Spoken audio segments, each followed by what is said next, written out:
Divine Thoughts, a journey to the innermost recesses of our soul. Isho മിശിഹായ്ക്ക് സ്തുതിയായിരിക്കട്ടെ. സ്ലീഹാ കാലത്തെ അവസാനത്തെ ഞായറാഴ്ച വീണ്ടും ലൂക്ക അറിയിച്ച സുവിശേഷം ഈശോയുടെ ജെറൂസലമിലേക്കുള്ള ശിഷ്യന്മാരുമൊത്തുള്ള യാത്രാമധ്യേ അവിടുന്ന് നൽകിയ പ്രബോധനങ്ങളുടെ ഒരു ഭാഗമാണ്.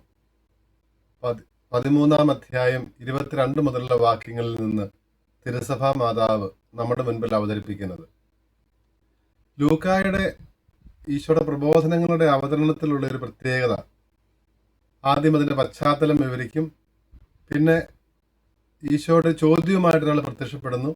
ആ ചോദ്യത്തിനുള്ള മറുപടിയായിട്ട് അവിടുന്ന് ഒരു ഉപമയുടെ രൂപത്തിൽ സാധാരണ മനുഷ്യർക്ക് മനസ്സിലാകുന്ന രീതിയിൽ നൽകാനുള്ള പ്രബോധനം നൽകുന്നു. അതേ ശൈലി തന്നെയാണ് ഇന്നത്തെ സുവിശേഷ ഭാഗത്ത് നമ്മൾ കാണുന്നത്. അതിൻ്റെ സെറ്റിങ്, അതിൻ്റെ പശ്ചാത്തലം ഓർസ്ലമിലേക്കുള്ള യാത്രയാണ്. അവിടുന്ന് ഗ്രാമങ്ങളിലും പട്ടണങ്ങളിലും ചുറ്റി സഞ്ചരിച്ച് ദൈവരാജ്യത്തെക്കുറിച്ച് പഠിപ്പിച്ചുകൊണ്ട് പോകുന്ന രംഗമാണ്. ഈശോ പഠിപ്പിക്കുമ്പോൾ തീർച്ചയാണ് അതിൻ്റെ പൂർത്തീകരണമാണ് എന്നുള്ള സൂചന നമുക്ക് നൽകുന്നതാണ് നിയമാവർത്തന പുസ്തകത്തിൽ നിന്നുള്ള ആദ്യത്തെ വായന. നിയമാവർത്തന പുസ്തകം 4-ാം അധ്യായത്തിൽ നമ്മൾ വായിക്കുന്നുണ്ടല്ലോ, ദൈവമായ കർത്താവ് അരുളി ചെയ്യുന്നത്, ജനത്തെ വിളിച്ചു കൂട്ടാൻ മോശയോട് പറയുകയാണ്. എന്തിനു വേണ്ടിയാണ്? എന്നെ ഭയപ്പെടേണ്ടത് എങ്ങനെയെന്ന് ഞാൻ അവരെ പഠിപ്പിക്കാം. ഞാൻ ഉടമ്പടി അവർക്ക് വ്യാഖ്യാനിച്ച് വിവരിച്ചു കൊടുക്കാം. ന്യായപ്രമാണങ്ങൾ ഞാൻ അവർക്ക് പറഞ്ഞു കൊടുക്കാം എന്ന് പറഞ്ഞ് ദൈവം ജനത്തെ വിളിച്ചു കൂട്ടാൻ മോശയോട് ആവശ്യപ്പെടുന്നത് നമ്മൾ ആദ്യത്തെ വായനയിൽ കേൾക്കുന്നുണ്ട്. അപ്പോൾ അന്ന് അവിടെ തൻ്റെ പക്കലേക്ക് ജനങ്ങളെ വിളിച്ചു കൂട്ടുവാൻ, തൻ്റെ ജനത്തെ, തെരഞ്ഞെടുക്കപ്പെട്ട ജനത്തെ വിളിച്ചു കൂട്ടുവാൻ മോശയോട് ആവശ്യപ്പെട്ടതുപോലെ ഇന്ന് ഈശോ, ആ കർത്താവ് തന്നെ മനുഷ്യനായി അവതരിച്ച് തൻ്റെ ചുറ്റും ആൾക്കാരെ കൂട്ടുകയാണ്.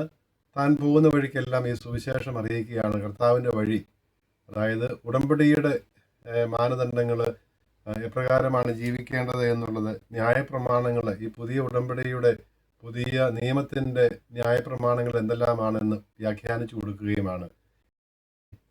ഇവിടെ ഒരുവൻ പ്രത്യക്ഷപ്പെട്ട് ചോദിക്കുകയാണ്, രക്ഷപ്പെടുന്നവർ ചുരുക്കമാണോ? ഈശോയുടെ പ്രബോധനം രക്ഷയെക്കുറിച്ചായിരുന്നല്ലോ. അപ്പോൾ രക്ഷപ്പെടുന്നവർ ചുരുക്കമാണോ എന്നുള്ളതാണ് ഇവൻ്റെ ചോദ്യം. കാരണം ഈശോ പറഞ്ഞ നിബന്ധനകൾ, ന്യായപ്രമാണങ്ങൾ അനുസരിച്ച് ആ മാനദണ്ഡം വെച്ച് നോക്കിയാൽ രക്ഷപ്പെടാൻ എളുപ്പമല്ലല്ലോ എന്നുള്ള ചിന്ത കൊണ്ടാകണം അദ്ദേഹത്തിൻ്റെ ചോദ്യം. ഈശോ രക്ഷപ്പെടുന്നവർ എത്രയുണ്ട്, രക്ഷപ്പെടാത്തവർ എത്രയുണ്ട് എന്ന് പറയാതെ ചോദിച്ച ആളിനോടും തനിക്ക് ചുറ്റുമുണ്ടായിരുന്നവരോടും രക്ഷപ്പെടാനുള്ള അത്യന്താപേക്ഷിതമായ മാർഗം എന്താണെന്ന് പറഞ്ഞു കൊടുക്കുകയാണ്.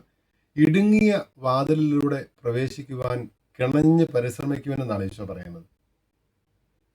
അപ്പോൾ ആ കിണഞ്ഞ് പരിശ്രമിക്കുവാൻ എന്ന് പറയുന്ന ആ പ്രയോഗം തന്നെ നമ്മുടെ കായിക രംഗത്തും മറ്റുമൊക്കെയുള്ള അത്ലറ്റ്സ് സ്വയം പരിശീലനത്തിന് വേണ്ടി എടുക്കുന്ന ആ പ്രയത്നത്തെയാണ് സൂചിപ്പിക്കാൻ ഉപയോഗിക്കുന്ന ക്രിയാപദം തന്നെയാണ് അവിടെ ഈശോ ഉപയോഗിച്ചിരിക്കുന്നത്.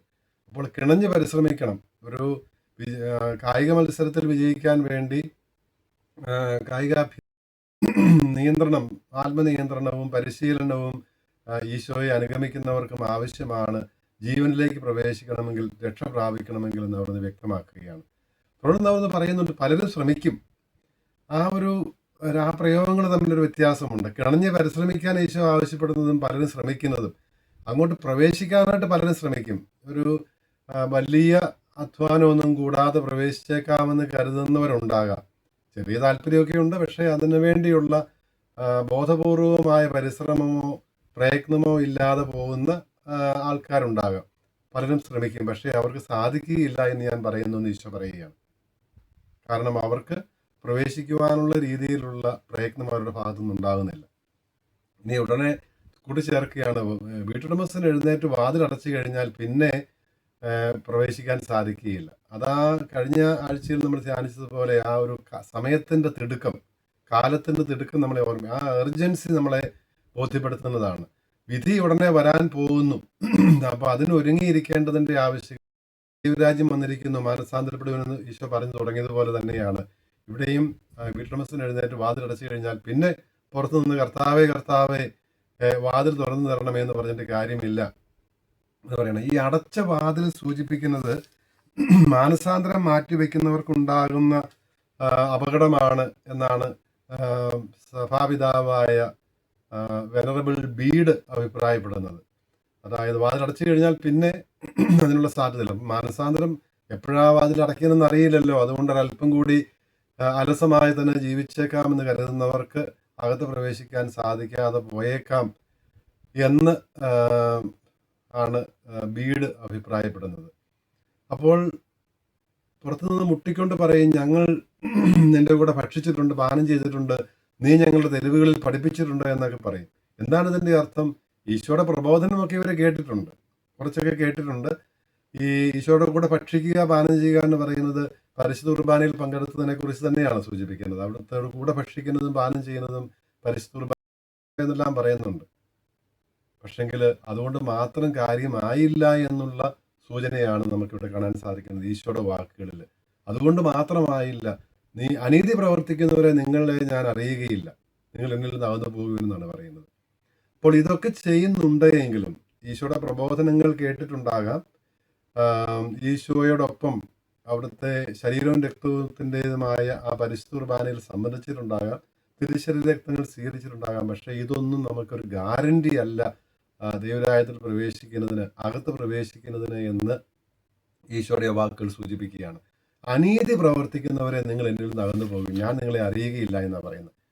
പഴയ നിയമത്തിൽ നിന്നുള്ള രണ്ടാമത്തെ വായന ഏഷ്യാ നെവിയയുടെ പുസ്തകത്തിൽ നിന്നാണല്ലോ.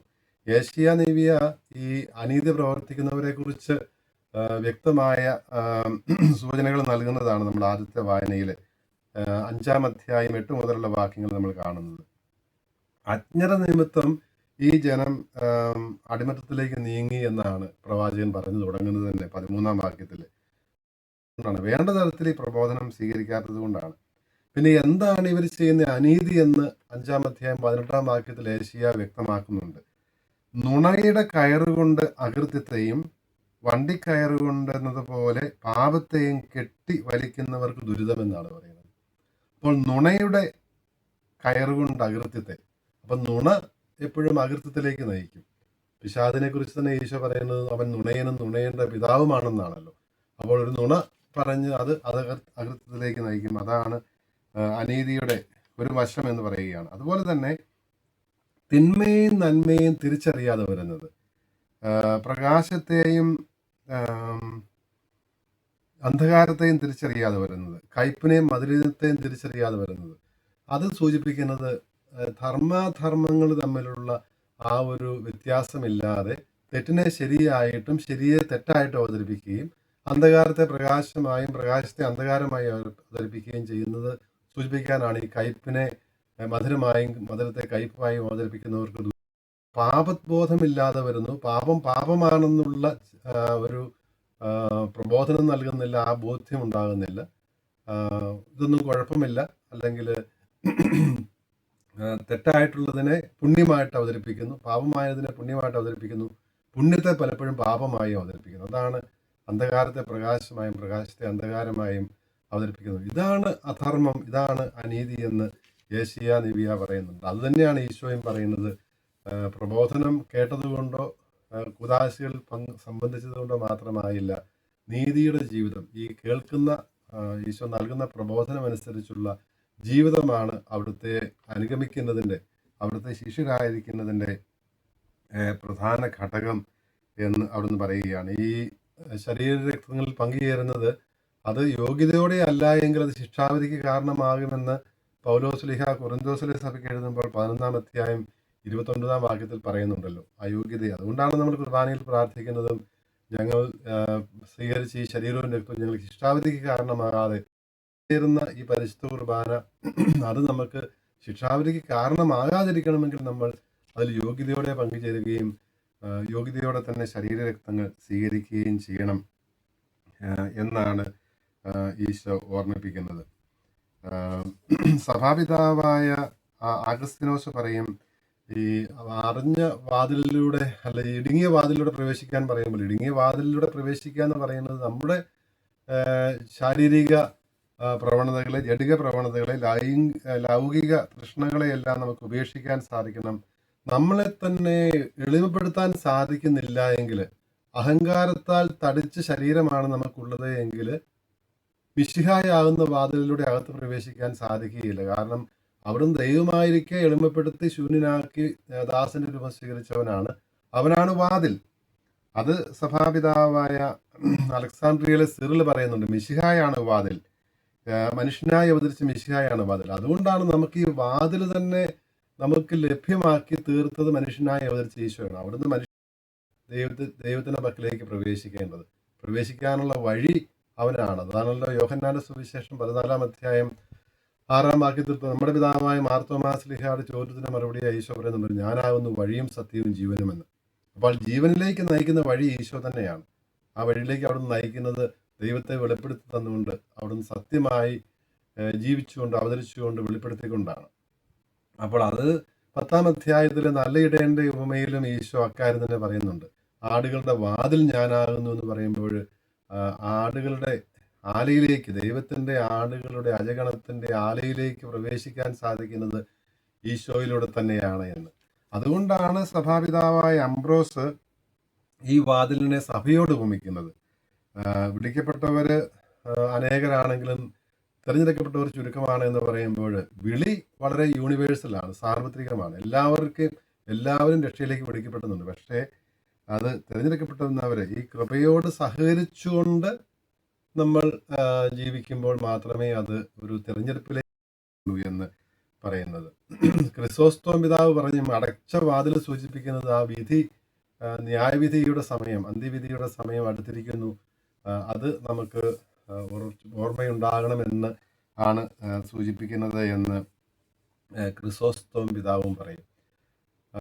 നമ്മുടെ ഈ വായനകൾ ശ്ലീഹാകാലത്തിൻ്റെ അവസാനത്തെ ഞായറാഴ്ച സഭ നമ്മെ ഓർമ്മിപ്പിക്കുന്നത് ഈശോയുടെ ശിഷ്യരാകുന്നതിൻ്റെ പ്രായോഗിക മാനങ്ങളെക്കുറിച്ചാണ്. അപ്പോൾ ഈശോയുടെ കൂടെ ഓർസലമിലേക്കുള്ള യാത്രയാണ് നമ്മുടേത്. ഓർസലമിലേക്ക് അവിടുന്ന് യാത്ര ചെയ്തത് അവിടുത്തെ പെസഹ രഹസ്യങ്ങൾ, സഹനവും മരണവും ഉത്ഥാനവും വഴി നമ്മുടെ രക്ഷ സാധിക്കാനാണ്. രക്ഷ അവിടുന്ന് സാധിക്കുകയും ചെയ്തു. അവിടുന്ന് സാധിച്ച ആ രക്ഷ നമ്മുടെ സ്വന്തമാകണമെങ്കിൽ നമ്മുടെ ഭാഗത്തുനിന്ന് പ്രയത്നം ഉണ്ടാകണം. നമ്മൾ വാതിലിലൂടെ, ഈശോയാകുന്ന വാതിലിലൂടെ പ്രവേശിക്കണം. അവൻ ഇടുങ്ങിയ വാതിലാണ്. നാശത്തിലേക്ക് നയിക്കുന്ന വഴി വിശാലമുള്ളതായിരിക്കും, വാതിലും വലിയ വിശാലമുള്ളതായിരിക്കും, വീതിയുള്ളതായിരിക്കും. പക്ഷേ ജീവനിലേക്ക് നയിക്കുന്ന വഴി മിശിഹായാണ്, അത് ഇടുങ്ങിയ വാതിലാണ്. ശൂന്യവൽക്കരിച്ചവനാണ്, എളിമപ്പെടുത്തിയവനാണ്. അവനിലൂടെ വേണം പ്രവേശിക്കാനെന്നാണ്. രക്ഷയിലേക്ക്, നിത്യജീവനിലേക്ക് നയിക്കുന്നത് നമുക്ക് അറിവ് മാത്രം പോരാ. അവർ പറഞ്ഞല്ലോ, ഞങ്ങൾ കേട്ടിട്ടുണ്ട് നീ പഠിപ്പിക്കുന്നത്, നിന്റെ കൂടെ ഞങ്ങൾ ഭക്ഷിക്കുകയും പാനം ചെയ്യുകയും ചെയ്തിട്ടുണ്ട്. അത് ആ ഒരു ബാഹ്യമായ ഈ അനുഷ്ഠാനങ്ങൾ മാത്രം നമ്മുടെ രക്ഷ ഉറപ്പാക്കുന്നില്ല. അതിനനുസൃതമായ ജീവിതം കൂടി വേണമെന്നുള്ളതാണ് ഒന്നാമത്തെ കാര്യം. അറിവ് മാത്രം പോരാ, അതിനനുസൃതമായ ജീവിതം കൂടി, ഈ ഈശോയുടെ പ്രബോധനം ജീവിതത്തിൽ പകർത്താനുള്ള തയ്യാറ് കൂടി ഉണ്ടാകണം. 2, ഇടുങ്ങിയ വാതിലിലൂടെ വേണം പ്രവേശിക്കാൻ എന്ന് പറഞ്ഞാൽ നമുക്ക് നമ്മുടെ ഒരു സമർപ്പണം ഉണ്ടാകണം, സ്വയം നിഗ്രഹം ഉണ്ടാകണം. അതിന് ഭാഗമായിട്ട് തന്നെയുള്ള അനുസരണവും ഉണ്ടാകണം. ദൈവവചനത്തോട്, ദൈവിക സംവിധാനങ്ങളോട് ഉള്ള അനുസരണവും ഇതിൻ്റെ ഭാഗമാണ്. അതിന് തയ്യാറാകുന്നില്ലെങ്കിലും നമുക്ക് ഈ ജീവനിൽ പ്രവേശിക്കാൻ, രക്ഷ പ്രാപിക്കാൻ സാധിക്കാതെ പോയേക്കാമെന്ന് ഈശോ ഓർപ്പിക്കുകയാണ്. പൗലോസ്ലീഹ കൊറിന്തോസിലെ സഭയ്ക്ക് നൽകുന്ന ആ ഉപദേശമാണ് മൂന്നാമത് നമുക്ക് സൂചിപ്പിക്കാനുള്ളത്. 2 കൊറിന്ത്യർ 16-14 പൗലോസ്ലീഹ ഇപ്രകാരം പറഞ്ഞാണല്ലോ നമ്മുടെ പുതിയ നിയമത്തിലെ ആദ്യത്തെ വായന അവസാനിപ്പിക്കുന്നത്. നിങ്ങൾ ചെയ്യുന്നതെല്ലാം സ്നേഹത്തിൽ ചെയ്യുവിൻ. ഈശോ മിശിഹായ്ക്ക് സ്തുതിയായിരിക്കും.